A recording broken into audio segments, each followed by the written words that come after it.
तो ये सीधी तस्वीरें इस वक्त आपको दिखा रहे हैं संसद भवन से, जहां पर प्रधानमंत्री नरेंद्र मोदी इस समय पहुंचे और अब से कुछ ही देर में वो प्रेस को भी संबोधित करेंगे।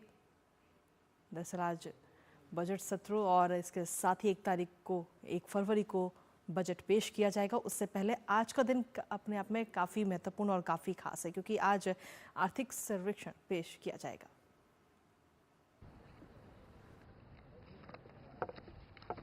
नमस्कार साथियों,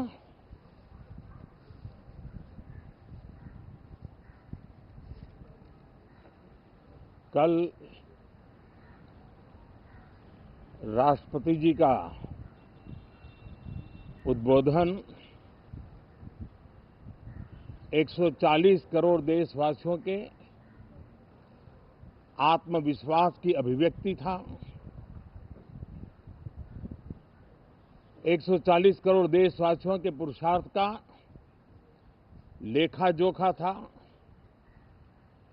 और 140 करोड़ देशवासी और उसमें भी ज्यादातर युवा उनके एस्पिरेशंस को रेखांकित करने का बहुत ही सटीक उद्बोधन सभी सांसदों के लिए कई मार्गदर्शक बातें भी कल आदरणीय राष्ट्रपति जी ने सदन में सबके सामने रखी है।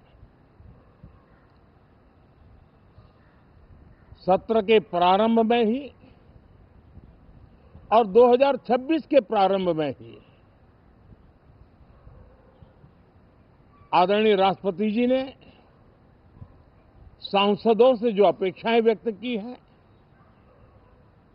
उन्होंने बहुत ही सरल शब्दों में राष्ट्र के मुखिया के रूप में जो भावनाएं व्यक्त की हैं, मुझे पूरा विश्वास है कि सभी माननीय सांसदों ने उसको गंभीरता से लिया ही होगा और ये सत्र अपने आप में बहुत ही महत्वपूर्ण सत्र होता है। ये बजट सत्र है। 21वीं सदी का 1/4 हिस्सा बीत चुका है। ये दूसरे चौथाई का प्रारंभ हो रहा है और 2047 विकसित भारत के लक्ष्य को प्राप्त करने के लिए ये महत्वपूर्ण 25 वर्ष का दौर आरंभ हो रहा है और ये दूसरे क्वार्टर का, इस शताब्दी की दूसरे क्वार्टर का ये पहला बजट आ रहा है और वित्त मंत्री निर्मला जी देश की पहली वित्त मंत्री ऐसी है, महिला वित्त मंत्री ऐसी है, जो लगातार 9वीं बार देश के संसद में बजट प्रस्तुत करने जा रही है। ये अपने आप में एक गौरव पल के रूप में भारत के संसदीय इतिहास में रजिस्टर हो रहा है। साथियों, इस वर्ष का प्रारंभ बहुत ही पॉजिटिव नोट के साथ शुरू हुआ है। आत्मविश्वास भरा हिंदुस्तान आज विश्व के लिए आशा की किरण भी बना है, आकर्षण का केंद्र भी बना है। इस क्वार्टर के प्रारंभ में ही भारत और यूरोपियन यूनियन का फ्री ट्रेड एग्रीमेंट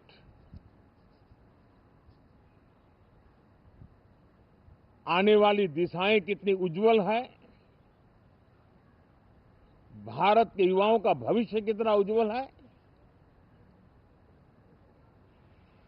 उसकी एक झलक है। ये free trade for ambitious Bharat है। ये free trade for aspirational youth है। ये फ्री ट्रेड फॉर आत्मनिर्भर भारत है। और मुझे पक्का विश्वास है, खास करके जो भारत के मैन्युफैक्चरर्स हैं, वे इस अवसर को अपनी क्षमताएं बढ़ाने के लिए करेंगे। और मैं सभी प्रकार के उत्पादकों से यही कहूंगा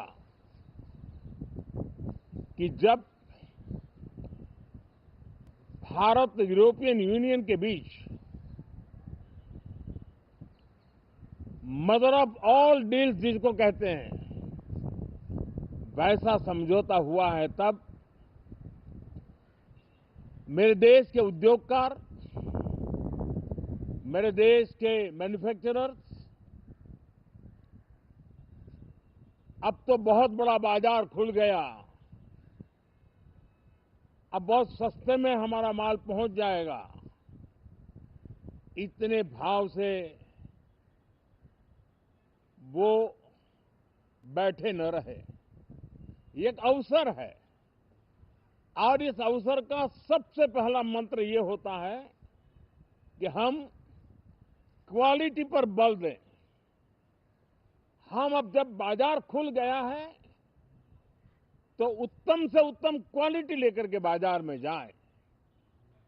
और अगर उत्तम से उत्तम क्वालिटी लेकर के जाते हैं तो हम यूरोपियन यूनियन के 27 देशों के खरीदारों के पैसे ही कमाते इतना नहीं, क्वालिटी के कारण से हम उनका दिल जीत लेते हैं और वो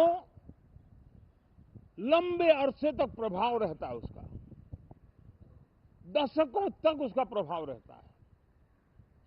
कंपनियों का ब्रांड देश के ब्रांड के साथ नए गौरव को प्रस्थापित कर देता है। और इसलिए 27 देशों के साथ हुआ ये समझौता हमारे देश के मछुआरे, हमारे देश के किसान, हमारे देश के युवान, सर्विस सेक्टर में जो लोग विश्व में अलग अलग जगह पे जाने के उत्सुक हैं, उनके लिए बहुत बड़े अवसर लेकर के आ रहा है। और मुझे पक्का विश्वास है,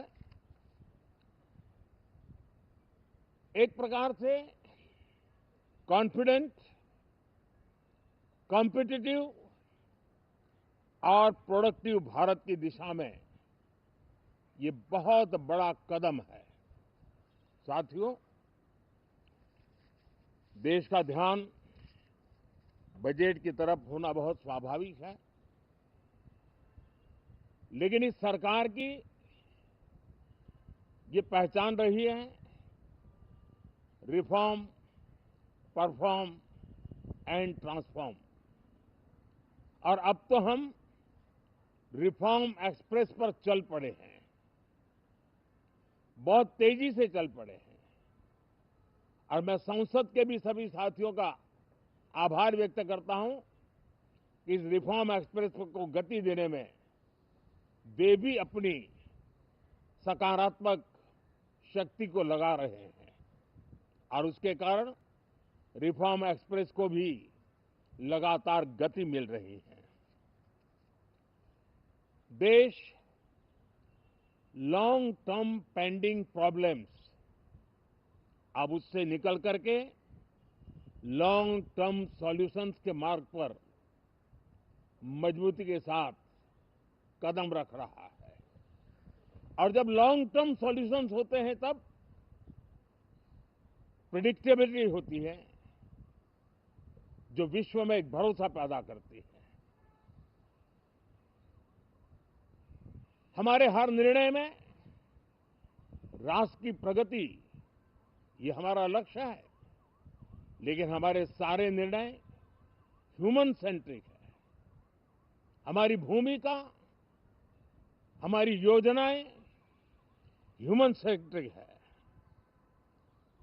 हम टेक्नोलॉजी के साथ स्पर्धा भी करेंगे, हम टेक्नोलॉजी को आत्मसात भी करेंगे, हम टेक्नोलॉजी के सामर्थ्य को स्वीकार भी करेंगे, लेकिन उसके साथ साथ हम मानव केंद्रीय व्यवस्था को जरा भी कम नहीं आंकेंगे। हम संवेदनशीलता की महत्ता को तो समझते हुए टेक्नोलॉजी की जुगलबंदी के साथ आगे बढ़ने के व्यू के साथ आगे सोचेंगे। जो हमारे टीकाकार रहते हैं साथी, हमारे प्रति पसंद नापसंद का रवैया रहता है और लोकतंत्र में बहुत स्वाभाविक है, लेकिन एक बात हर कोई कहता है कि सरकार ने लास्ट माइल डिलीवरी पर बल दिया है। योजना फाइलों तक नहीं, लाइव तक पहुंचाने का प्रयास रहता है और यही हमारी जो परंपरा है उसको हम आने वाले दिनों में रिफॉर्म एक्सप्रेस में नेक्स्ट जनरेशन रिफॉर्म के साथ आगे बढ़ाने हैं। भारत की डेमोक्रेसी और भारत की डेमोग्राफी आज दुनिया के लिए एक बहुत बड़ी उम्मीद है। तब इस लोकतंत्र के मंदिर में हम विश्व समुदाय को भी कोई संदेश दें, हमारे सामर्थ्य का, हमारे लोकतंत्र के प्रति समर्पण का, लोकतंत्र की प्रक्रिया के द्वारा हुए निर्णयों का सम्मान करने का ये अवसर है और विश्व इसको जरूर स्वागत भी करता है, स्वीकार भी करता है। आज जिस प्रकार से देश आगे बढ़ रहा है, आज समय व्यवधान का नहीं है, आज समय समाधान का है। आज प्राथमिकता व्यवधान नहीं है, आज प्राथमिकता समाधान है। आज भूमिका व्यवधान के माध्यम से रोते बैठने की नहीं है, आज हिम्मत के साथ समाधानकारी निर्णयों का कालखंड है। मैं सभी माननीय सांसदों से आग्रह करूंगा कि वे आएं, राष्ट्र के लिए आवश्यक समाधानों के दौर को हम गति दें, निर्णयों को हम शक्ति दें और लास्ट माइल डिलीवरी में हम सफलतापूर्वक आगे बढ़ें। साथियों, आप सबका बहुत बहुत धन्यवाद, बहुत बहुत शुभकामनाएं।